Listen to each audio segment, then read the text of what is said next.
السلام علیکم ورحمۃ اللہ وبرکاتہ۔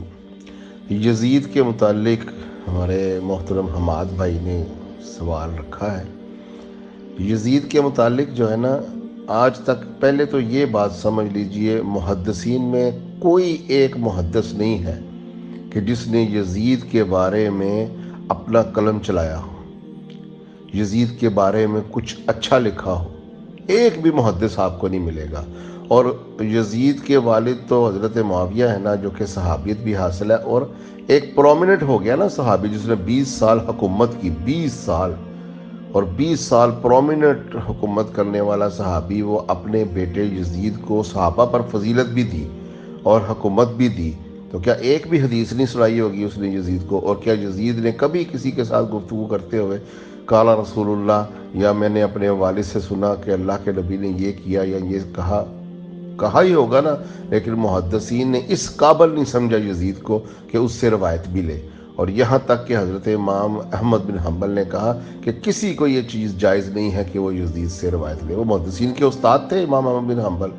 اور یہاں تک جب امام احمد بن حنبل سے ان کے بیٹے نے کہا کہ آپ یزید کو لعنت کرتے ہیں، انہوں نے کہا تم نے کبھی مجھے فرعون اور نمرود پر لعنت کرتے دیکھا ہے؟ یعنی انہوں نے یزید کو فرعون اور نمرود کے ساتھ ملایا۔ انہوں نے کہا میں نے تو کبھی ان پر بھی لعنت نہیں کی۔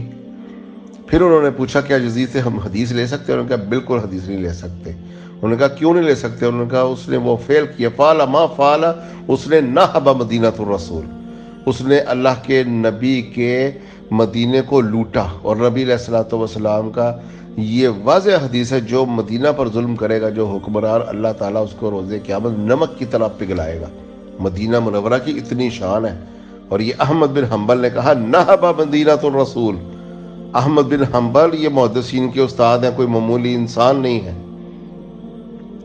اور اس کے بعد جو امام جوزی، محدث ابن جوزی، انہوں نے تو حد ہی کراس کرا دی نا ان کو، بھئی آؤ، جو یزید کو برا نہیں کہتا نا، انہوں نے کہا آجو الرد المتعصب العنید، اس سرکش کا رد، یعنی کہ اس کو سرکش کہا، المتعصب العنید کہا کہ مانا ذنب یزید، کہ یزید کو برا جو نہیں کہتا، وہ تو اس کو سرکش کہہ کے اس کا رد کر رہے ہیں محدث ابن جوزی۔ اور اس کے بعد پھر آپ نیچے آتے چلے جائے تو کسی محدث نے اس قابل نہیں سمجھا اس فاسق فاجر کو کہ اس سے حدیث لی جائے یا اس کا کوئی اچھا ذکر کیا جائے۔ یہ تو اس نے جو مدینہ کے اوپر ایک لشکر بھیجا اور اس کو کہا کہ ان کو نیست و نابود کر دو اور 3 دن تم پر میں مدینہ حلال کرتا ہوں، یہ جا کے حدیث کی کتابوں میں پڑھیں، جس کو اس واقعے کو بیان کرتے ہوئے محدثین کے آنسوؤں کے ساتھ اوراق گیلے ہو گئے کہ اس طرح نبی کے صحابہ کو چن چن کر قتل کیا گیا، اور واقعہ حرہ کے نام سے یہ مشہور ہے۔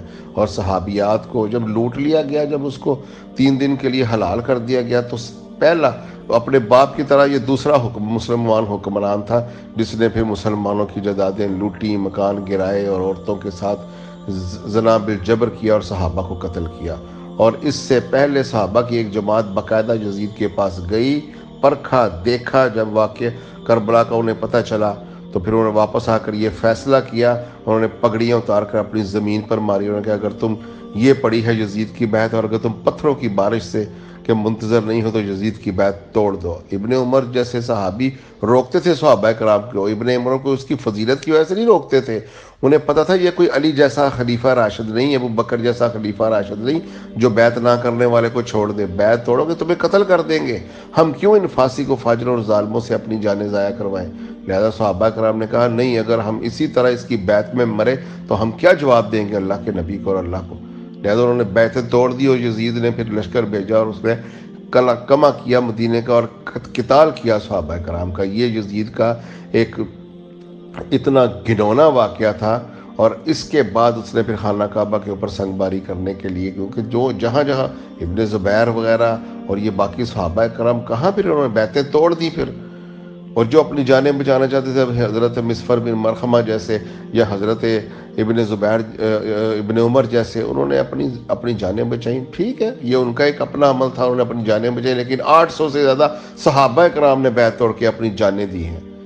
اور اب آتے ہیں ہم کربلا کی طرف. ہمارے لیے یہ ساری حجتیں نہیں تھی، ہمارے لیے حجت رسول اللہ کا نواسا تھا، جس کی طرف یہ اہل حدیث اور اہل دیوبند میں سے کچھ نواسب اس طرف جاتے ہی نہیں ہیں. بھائی جب اس کائنات کا عظیم ترین انسان اس کی بیعت نہیں کرتا، اس کی بیعت مانگتے ہیں، وہ مدینہ چھوڑ دیتا ہے، کہتے ہیں جی جو وہ حضرت امام حسین نے کہا میں بیعت کرتا ہوں. بھی بیعت کرنی ہوتی تو وہ مدینے میں رہ کر بیعت کرتے ہیں، اپنے پورے کنبے کو لے کر مدینے سے نکل گئے، بیعت نہیں کی.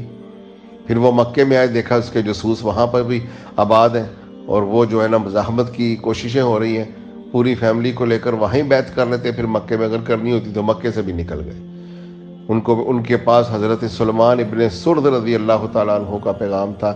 حضرت ندوہ اور حضرت عروہ بن ہانی جیسے جلیل القدر لوگ اور صحابی وہ ان کی طرف جا رہے تھے، وہ کوئی یزید کی طرف نہیں جا رہے تھے. لہٰذا یزید نے جو امام حسین کے اوپر مسلط کیا ابن زیاد کو، اور ابن زیاد نے بخاری میں موجود ہے سر کاٹ کر ابن زیاد کے سامنے پیش کیا گیا. تو ابن زیاد نے وہ سر اور تمام جو اہل بیت کی خواتین ان کو قید کر کے یزید کے پاس بھیجا. تو کیا یزید نے کسی سے بدلہ لیا، معزول کیا؟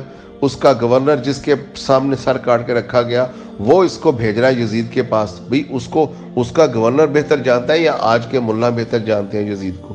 جو اپوائنٹڈ ہے اس کی طرف سے وہی اس کو بہتر جانتا ہے نا کہ میں سر کاٹ کر یزید کے پاس بھیجوں گا، یہ خوش ہوگا کہ ناراض ہوگا. وہ گورنر تو سر کاٹ کے یزید کو پاس بھیج رہا ہے، اور یہ آج یزید کے طرفدار کہہ رہے ہیں کہ جی یزید کے پاس جی نہیں، کوئی اس نے حکم نہیں دیا تھا.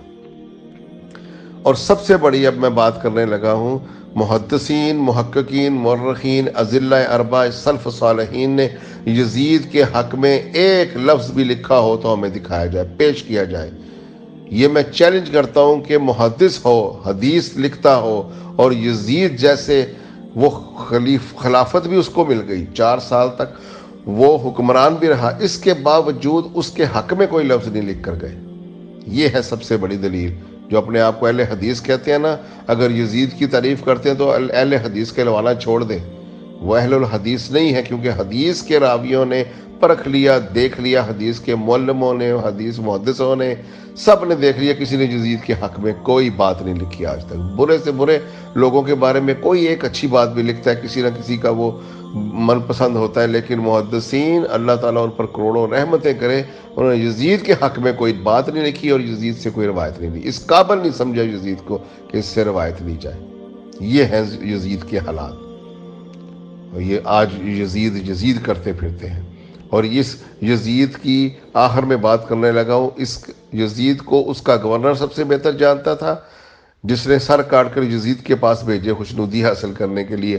اور اس سے بھی بہتر یزید کو کون جانتا تھا؟ اس کا بیٹا.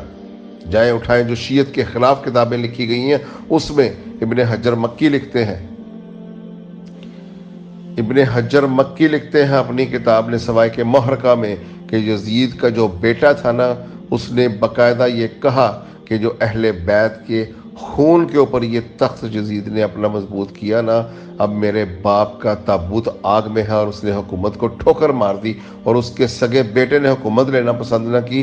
کیا یہ جھوٹی تاریخ ہے؟ جائے دنیا کی کسی بھی تاریخ کی کتاب میں جا کر اٹھا لیں کہ یزید کے بیٹے نے کیا حکومت لی تھی، چھوڑ دی حکومت اسی طرح. پھر مروان نے قبضہ کیا اس کے اوپر. تو جس کا بیٹا اپنے باپ کی حکومت قبول نہ کرے، جس کا گورنر اپوائنٹڈ سر کاٹ کر یزید کے پاس بھیجے، وہ گورنر زیادہ یزید کو جانتا ہے یا اس کا بیٹا زیادہ یزید کو جانتا ہے؟ آج یزید کے دم چھلے یزید کی طرفداری کرتے پھرتے ہیں، اور بڑا کہتے ہیں. یہ غلام مصطفیٰ امن پوری کی وائس میرے پاس موجود ہے، کہتا ہے 100 آیات کوئی ہوں، بینات بھی اس میں ظاہر ہوتی ہوں، اور مطلب بھی صاف ظاہر ہوتا ہو، پھر بھی ہم سلف صالحین کا فہم لیں گے. تو بتائیں سلف صالحین و محدثین کیا ہمارے سلف صالحین نہیں ہیں؟ بخاری، مسلم، ابن ماجہ، نسائی، ترمذی، کسی حدیث میں، ابو داؤد شریف وغیرہ میں، احمد بن حنبل، امام مالک، امام شافعی، امام ابو حنیفہ، کسی امام نے کسی حدیث سے، کتب ستہ کے کسی ایک مصنف نے، کیا کسی نے یزید کے حق میں ایک بات کہی ہے؟ تو سلف صالحین نے اس کو دھتکار دیا، احمد بن حنبل نے اس کو جو ہے نا نہبا مدینۃ الرسول کا ذمہ دار ٹھہرا کر اس کو کہا اللہ اسے پانی کی طرح نمک کی طرح پگھلا دے گا، اور نمرود اور شداد جیسے فاسق فاجروں کے ساتھ اس کی مثال دے رہے ہیں، تو پھر کیا پلے رہ گئے ان لوگوں کے یزید کی تعریف میں مرے چلے جا رہے ہیں؟ صحابہ کر کے صحابہ کے قاتلوں کی اب طرفداری کرنے پر آ گئے ہیں۔ کیا حسین کو عام صحابی بھی نہ تم نے سمجھا؟ کیا مدینے میں جو قتل ہونے والے صحابہ کرام ہیں ان کا خون رائے گا سمجھا یزید جیسے ایک فاسق فاجر کو تم طرفداری میں اتر آئے؟ تو لہٰذا یزید کسی دور دور تک فسق و فجور میں لترا ہوا ایک متسلط حکمران تھا، جو کہ کیسریت کے بانی امیر معاویہ کی ہی سرپرستی میں ایک کیسریت کے بعد متسلط اور متغلب ہونے کے بعد ایک فاسق فاجر ظالم اور ایک صحابہ کرام کا قاتل اور ایک غیر صحابی کو صحابہ پر منعقد کیا جائے، تو یہ سارے کام غلط یزید اور یزید کے والد صاحب نے بھی کیے۔ لہٰذا یزید کی تعریف کرنے والوں کو خدا سے ڈر جانا چاہیے، کس منہ سے پیش ہوں گے۔ حسین جس کی بیعت نہیں کرتا اس کی تعریفیں کرنے کے اوپر مرے چلے جا رہے ہیں۔ لہٰذا اہل بیت کے سب سے بڑے دشمن وہ ہے جو یزید اور اس کے پورے کنبے کی طرفداری میں اترتے ہیں۔ السلام علیکم ورحمۃ اللہ۔